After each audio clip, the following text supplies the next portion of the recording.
ময়মনসিংহের নান্দাইলের কাদিরপুর সরকারি প্রাথমিক বিদ্যালয়ের সহকারী শিক্ষক জাহাঙ্গীর হোসেন উজ্জ্বল। তবে নান্দাইলের সাবেক সংসদ সদস্য আনোয়ারুল আবেদিন খান তুহিনের আশীর্বাদে বদলে যায় ভাগ্য। 2019 সালে বনে যান উপজেলা শিক্ষক সমিতির সাধারণ সম্পাদক। ক্ষমতার প্রভাব খাটিয়ে বিদ্যালয়ে না গিয়ে জড়িয়ে পড়েন নানা অপকর্মে। স্ত্রী ও নিজের নামে ময়মনসিংহ নগরীর শানকিপাড়া নয়নমণি মার্কেটের পেছনে গড়ে তোলেন 6তলা বিলাসবহুল বাড়ি। এর পাশেই যৌথভাবে গড়ে তোলেন 6তলা দুটি ও 9তলা একটি বাড়ি। শহরে ও গ্রামে কিনেছেন জমি। এসবের জেরে স্থানীয়দের সঙ্গে জড়িয়েছেন বিবাদেও। এই মাজারের এই জায়গাটি প্রথম উজ্জ্বলরা কিনা নেয়, কিনা তারা 9তলা করে। এর পরবর্তীতে এই পিছনের যে খাদেমখানা এটা পরবর্তীতে তারা কিনা নেয়, এটাতে করে 6তলা। শিক্ষক হয়ে আসে কিভাবে এত ল্যান্ড প্রপার্টি বা এত বাড়ির মালিক হইলো এটা আসলে বুঝতে পারি না।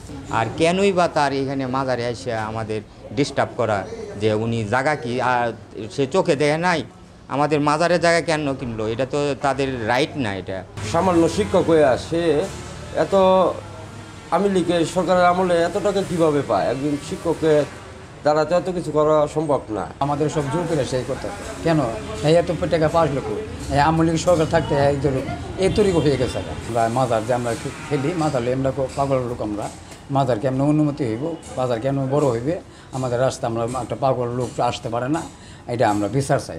সে 4 শতাংশ জায়গা কিনিয়া সে বাড়ি করছে, বাড়ি করে পিছনে বাড়ি কিনছে, বাড়ি কিনিয়া পাগলাখানা আসেন, পাগলাখানাটাও সে দল করে কিনে নিয়ে সে বিক্রি করছে। সে প্রাইমারি স্কুলে শিক্ষক হয়ে এইভাবে এত টাকার মালিক হলে কীভাবে, এটা আমরা জানতে চাই।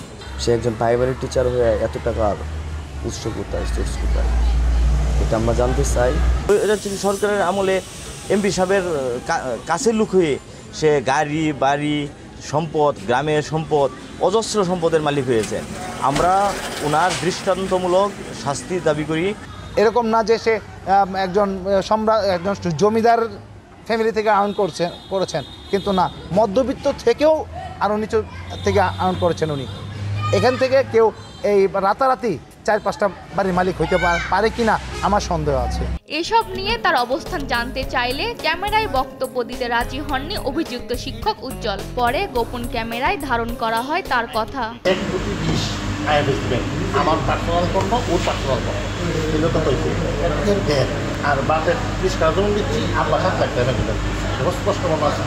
আর আমার আব্বা নিজে হাতে নিজে কিন্তু আমার আব্বা কিন্তু অনেক শিক্ষক ছিল, ঠিক আছে, সুপার মাস্টার বা প্রধান শিক্ষক ছিল, ওনার সবাই ছিল, ওনার একটা অন্যরকম। এদিকে রাজনৈতিক পট পরিবর্তনের পর তোপের মুখে স্কুলে অনিয়মিত হয় জাহাঙ্গীর হোসেন উজ্জ্বলকে করা হয় শোকজ। সরকারি কর্মকর্তাদের রাজনৈতিক প্রভাব খাটানোর সুযোগ নেই বলে স্পষ্ট জানান জেলা প্রাথমিক শিক্ষা অফিসার। কোনো শিক্ষক না, কোনো সরকারি কর্মকর্তা কর্মচারী কোনো রাজনৈতিক দলের সাথে সম্পর্কিত হওয়ার কোনো সুযোগ নাই, এবং সে যদি সরকারের আচরণবিধির লঙ্ঘন হবে যদি সে করে, যদি এটা প্রমাণ থাকে যে হ্যাঁ পলিটিক্যালি সে কোনো দলের সাথে সম্পৃক্ত প্রমাণ থাকে, সেটা রিপোর্ট প্রমাণ সহ দিলে অ্যাকশন হবে। উজ্জ্বলের আয়ের উৎস তদন্ত করে প্রয়োজনীয় ব্যবস্থা নেওয়ার দাবি জানান সংশ্লিষ্টরা।